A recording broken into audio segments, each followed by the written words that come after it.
வங்கக்கடலில் மீண்டும் காற்றழுத்த தாழ்வு பகுதி பொறுத்த வரைக்கும் அடுத்தடுத்து உருவாக வாய்ப்பு இருக்கு.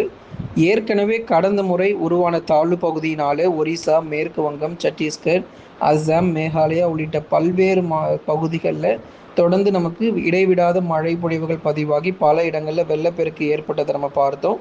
அதோட முடிஞ்சிருமான்னு கேட்டால் கண்டிப்பாக கிடையாது. அடுத்து வரப்போகிற நாட்களிலும் வங்கக்கடலில் அடுத்தடுத்த சுழற்சிகள் உருவாகி காற்றழுத்த தாழ்வு பகுதியாகவும் பிறகு ஆழ்ந்த காற்றழுத்த தாழ்வு பகுதியாகவும் வலுப்பெறுவதற்கான வாய்ப்புகள் இருக்கு.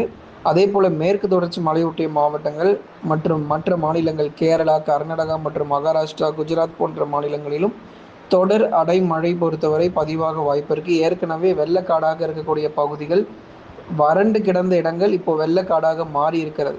கடந்த மார்ச், ஏப்ரல் மற்றும் மே மாதங்களில் மகாராஷ்டிராவை போல ஒரு வறட்சியான ஒரு இடம் எங்கேயுமே இல்லாத ஒரு இடமாக இருந்தது.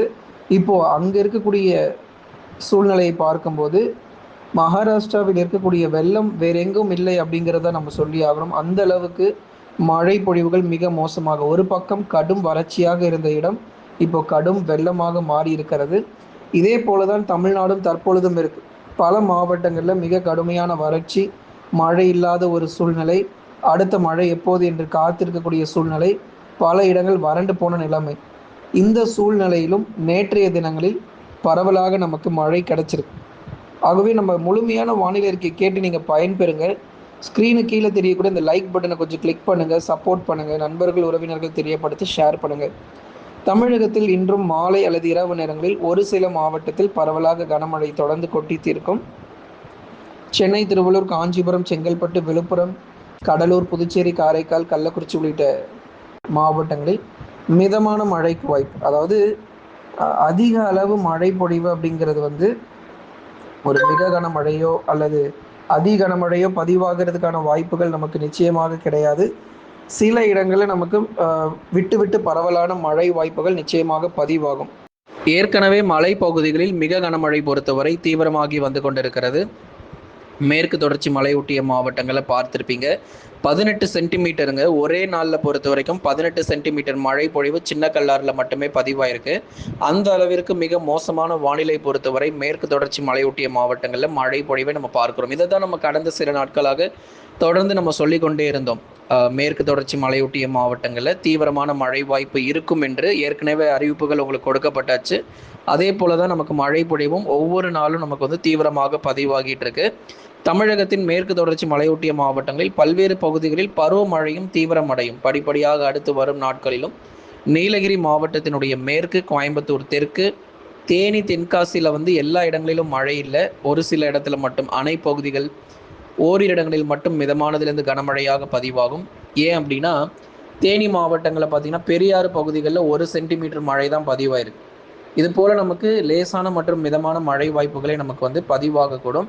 அதனால் அதிக அளவு மழை பொழிவுகள் மலை பகுதிகளில், மேற்கு தொடர்ச்சியில் இருக்கக்கூடிய மலை பகுதிகளில் மட்டும் மிக தீவிரமான கனமழையானது எதிர்பார்க்க முடியும். அடுத்ததாக தமிழகத்திற்கு காத்திருக்கும் ஒரு மிகப்பெரிய ஆபத்து என்ன அப்படின்னா, வெயிலுடைய தாக்கம் பொறுத்த வரைக்கும் குறைவதற்கான வாய்ப்பு இருக்காது. அதாவது 37 முதல் 40 டிகிரி செல்சியஸ் வரைக்கும் வெப்பநிலை அப்படிங்கிறது பதிவாகும். குறைஞ்சது 37 டிகிரி செல்சியஸாவது இருக்கும்.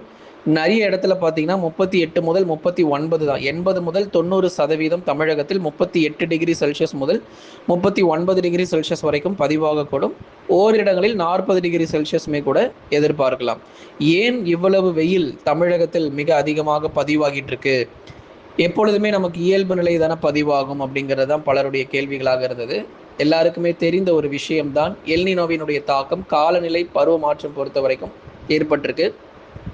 இந்த காலநிலை மாற்றத்தின் காரணமாக அடுத்த ஆண்டு பொறுத்தவரை ஜனவரி, பிப்ரவரியிலேயே கோடை காலம் தொடங்கினாலுமே கூட ஆச்சரியப்படுறதுக்கு எதுவுமே கிடையாது. இப்போ எந்த அளவுக்கு வெயிலுடைய தாக்கம் மிக அதிகமாக இருக்கிறதோ, அடுத்து நமக்கு இந்த அக்டோபர், நவம்பர் மாதத்தில் ஒரு மிகப்பெரிய ஒரு வெள்ளப்பெருக்கை சந்திப்போம். அந்த வெள்ளப்பெருக்கெல்லாம் முடிஞ்சதுக்கப்புறம் சிறிது நாட்கள் மட்டுமே குளிர்காலம் ஏற்பட்டு அடுத்து 2027 ஜனவரி, பிப்ரவரி மாதங்களிலேயே இந்த வடகிழக்கு பருவமழையெல்லாம் முடிஞ்சதுக்கப்புறம் அடுத்த வருஷம் ஜனவரி, பிப்ரவரியிலேயே கோடை காலம் தொடங்கினாலும் ஆச்சரியப்படுறதுக்கு எதுவும் இல்லை. அந்த அளவுக்கு காலநிலை பொறுத்தவரை மிக வேகமாக மாறி வருகிறது.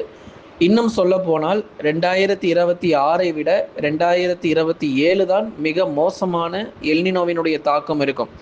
இதற்கே நிறைய பேர் வந்து முடியலன்னு சொல்லிக்கிட்டு இருக்கீங்க. வெயிலுடைய தாக்கம் ரொம்ப மோசமா இருக்குன்னு. அடுத்த வருஷம் இதை விட இன்னும் நமக்கு அதனுடைய ஆபத்துகள் மற்றும் விளைவுகள் மிக அதிகமாக இருக்கு. இயற்கையினுடைய அந்த அழிவுகள் அப்படிங்கிறத நம்ம பார்க்க போகிறோம். நிறைய இடங்கள்ல அசாதாரண ஒரு சூழ்நிலை. பாலைவனங்கள்ல பார்த்தீங்க அப்படின்னா அதீத கனமழை, அதீத கனமழை பெய்ய வேண்டிய இடங்கள்ல பாலைவனமாக மாறிக்கிட்டு இருக்கு பல இடங்கள்ல. இப்படிப்பட்ட ஒரு காலநிலை நோக்கி தான் நம்ம போயிட்டு இருக்கிறோம். குறிப்பாக பல வெளிநாடுகளில், நிறைய நாடுகளில், குறிப்பாக குளிர் பிரதேசங்களில் வெப்பநிலை மிக தீவிரமாக பதிவாகிட்டு இருக்கு. அங்கே குளிர் மட்டும்தான் இருக்கும், வெயிலுடைய தாக்கம் அவ்வளோ இருக்காது. ஆனால் அந்த பகுதிகளில் மிக கடுமையான வெப்பம் வாட்டி வருகிறத நம்ம பார்க்கிறோம். ஆகவே தொடர்ந்து இது போன்ற பிரச்சனைகள் அதிகமாக இனி வரும் நாட்களை நம்ம சந்திக்க போகிறோம். பகல் நேரங்களில் கடுமையான அனல் காற்று பொறுத்தவரை தமிழகத்தில் தொடர்ந்து வீச இருக்கிறது. தென் மாவட்டங்கள் நிச்சயமாக பாதிக்கப்படும். மதுரை, திண்டுக்கல், விருதுநகர், சிவகங்கை, ராமநாதபுரம், தூத்துக்குடி மற்றும் திருநெல்வேலி மிக கடுமையாக பாதிக்கப்பட வாய்ப்புகள் இருக்கிறது. ஏன்னா அங்கே இருக்கக்கூடிய தென் மாவட்ட பகுதிகளில் பல இடங்களில் வெப்பநிலை 100 டிகிரி ஃபாரன்ஹீட்டை தாண்டி பதிவாகும் என்பதில் மாற்று கருத்தே கிடையாது. சரி, எப்போதாங்க மழை வரும், இப்படியே வெயில் கொளுத்திக்கிட்டே தான் இருக்குமான்னு கேட்டால், பகல் நேரங்களில் வெயில் கொளுத்தும். ஆனால் மாலை இரவில் கணிசமாக நமக்கு மழை வர வாய்ப்பு இருக்குது. குறிப்பாக கடலோர மாவட்டங்கள், உள் மாவட்டங்கள் என டெல்டா பகுதிகளிலும் சில இடங்கள், அதாவது எல்லா இடத்துலையும் மழை வராமல் பகுதியாக ஒதுக்கி பதிவாகும். இப்போ நீங்கள் நம்ம கமெண்ட் செக்ஷன்லேயே போய் பார்த்தீங்கன்னா ஒரே மாவட்டத்தில் மழை வந்துச்சுன்னு போடுவாங்க, வரலன்னு போடுவாங்க. காரணம் மழை பகுதியாக வந்து பதிவாயிருக்கும். உதாரணமாக திருவண்ணாமலை மாவட்டத்தில் ஏதாச்சும் சில இடத்துல மழை வந்திருக்கும், சில இடத்துல மழை வந்திருக்காது. ஆனால் கமெண்ட் செக்ஷனில் 2 கமெண்ட்டுமே இருக்கும்.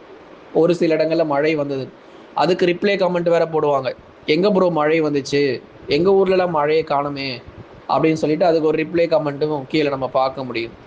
அப்படிப்பட்ட ஒரு சூழ்நிலைக்குள்ளே தான் நம்ம இருக்கிறோம். ஒரு சில இடத்துல ஒரு மாவட்டத்திலேயே மழை வந்து பகுதியாக தான் பதிவாகிட்டு போகுது. ஆகவே மாவட்டம் முழுவதும், ஏன்னா ஒரு காற்றழுத்த தாழ்வு பகுதியோ அல்லது தாழ்வு மண்டலமோ புயல் சின்னமோ கரையை கடந்தால் மட்டும்தான் மாவட்டம் முழுவதும் நமக்கு மழை வாய்ப்புகளை எதிர்பார்க்க முடியும். இல்லைன்னா நமக்கு கிடைக்காது. இது வந்து தென்மேற்கு பருவமழையில் பகுதியாக தான் நமக்கு மழை கிடைக்கும்.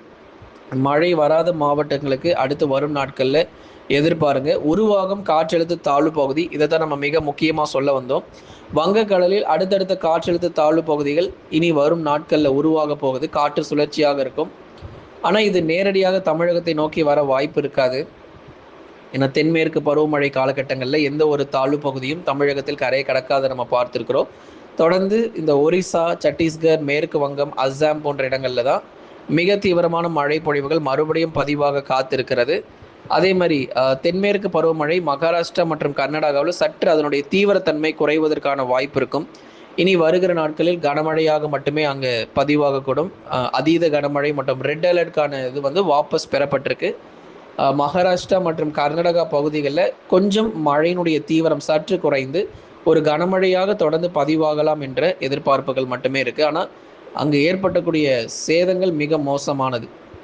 கேரளாவில் ஆகட்டும், நிலச்சரிவு, கேரளாவில் பார்த்தோம் நிலச்சரிவுகள், கர்நாடகாவிலும் கடுமையான மழை பொழிவுகள், மகாராஷ்டிரா மற்றும் குஜராத் கடலோரத்திலும் மிக தீவிரமான மழை பொழிவுனால பல இடங்களில் வெள்ளப்பெருக்கு ஏற்பட்டதை நம்ம தொடர்ந்து பார்த்தோம். ஆகவே தமிழகத்தில் நேரடியாக எந்த ஒரு தாழ்வு பகுதியும் கரை கடக்க வாய்ப்பில்லை. கடந்த 24 மணி நேரத்தில் பதிவான அதிகபட்ச வெப்பநிலை பொறுத்த வரைக்கும் சென்னையில் 39.2 டிகிரி செல்சியஸாக வெப்பநிலையானது பதிவாகி இருக்கிறது. அடுத்ததாக கடந்த 24 மணி நேரத்தில் பதிவான அதிகபட்ச மழை அளவு சின்ன கல்லார் 18 சென்டிமீட்டர், சோலையார் 11 சென்டிமீட்டர், சிங்கோனாவில் 9 சென்டிமீட்டர், வால்பாறையில் 9 சென்டிமீட்டர், அவலாஞ்சியில் 9 சென்டிமீட்டர் மழை பொழிவும், உபாசியில் குறிப்பாக 8 சென்டிமீட்டர் மழை. பாருங்கள், எல்லாம் மேற்கு தொடர்ச்சியில் தான் அதிக மழை பதிவாயிருக்கு. தேவாலாவில் 6 சென்டிமீட்டர், செருமுள்ளி 3 சென்டிமீட்டர் மழை பொழிவுகள், நடுவட்டத்தில் 3 சென்டிமீட்டர், அதுக்கப்புறம் காரைக்குடி பகுதியில் 2 centimetre, Periyar 1 centimetre, Naduvattam 1 centimetre, Coonoor பகுதியில் தலா 1 சென்டிமீட்டர் மழை பொழிவானது பதிவாகியிருக்கிறது. நண்பர்களே, நீங்கள் மறக்காமல் ஒரு லைக் பண்ணுங்கள், சப்ஸ்கிரைப் பண்ணி தொடர்ந்து சப்போர்ட் பண்ணுங்கள். துல்லியமான வானிலை அறிக்கையும் பெற்றுக்கொள்ளுங்கள்.